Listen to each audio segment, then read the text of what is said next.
Olá, tudo bem? Pessoal, hoje nós vamos trabalhar com um conteúdo chamado progressão geométrica. Eu coloquei aqui para vocês três exemplos, tá? A letra A, B e C. Na letra A, você consegue observar o seguinte, que essa PG, ela é uma sequência numérica crescente, certo? E o que está acontecendo do primeiro termo para o segundo, do segundo para o terceiro e assim sucessivamente, ó. Por exemplo, do primeiro para o segundo, nós temos 4, 8, de 8 pula para 16, 16 pula para 32, ou seja, está sendo sempre o dobro, ou seja, duas vezes. Esse valor vezes 2 é um valor constante, e esse valor constante nós chamamos de razão. Como na PA a gente encontra o valor da razão pela letra R e é o A2 menos o A1, na PG a razão ela é representada pela letra Q.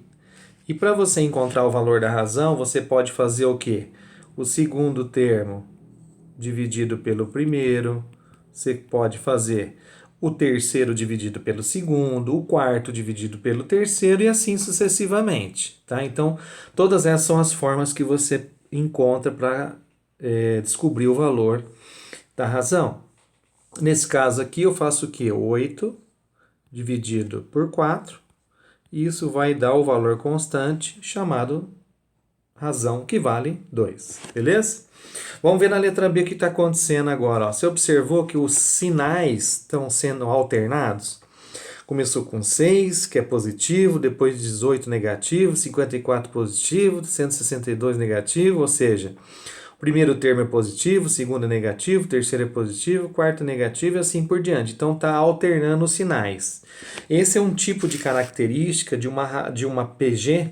Tá? Agora vamos ver o que acontece com o valor da razão. A razão, então, eu vou fazer o A2 dividido pelo A1.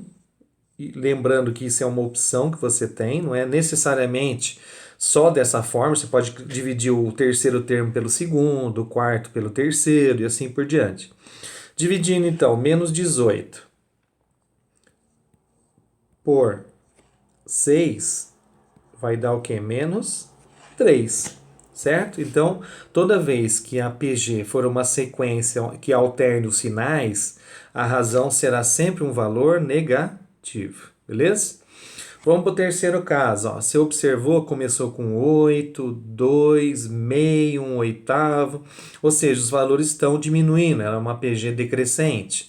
Nesse caso, para achar a razão, nós vamos fazer o mesmo procedimento. Ou seja, o A2 dividido pelo A1. Ou seja, 2 dividido por 8. Nós temos que simplificar essa fração. O que é simplificar uma fração? É dividir o número de cima e de baixo pelo mesmo número, tá? Não existe esse negócio de dividir o número de cima por um número e o número de baixo por outro. Não, não pode. Simplificar uma fração, então, é dividir o de cima e o de baixo pelo mesmo número. No caso aqui, nós vamos dividir os dois por 2, tá? Então, dividindo o de cima e o de baixo por 2, 2 dividido por 2 dá 1, 8 dividido por 2 dá 4. Então, a razão ela será sempre um valor fracionário quando ela for decrescente. Então, retomando rapidamente. Na letra A, se a PG é crescente, a razão é positiva. Se a PG for um valor de valores alternados, a razão será sempre negativa. E na letra C, quando a PG for decrescente, a razão será sempre um valor fracionário. Beleza, meus queridos? Esse é o pontapé inicial, espero que vocês tenham gostado. Um abraço e até a próxima.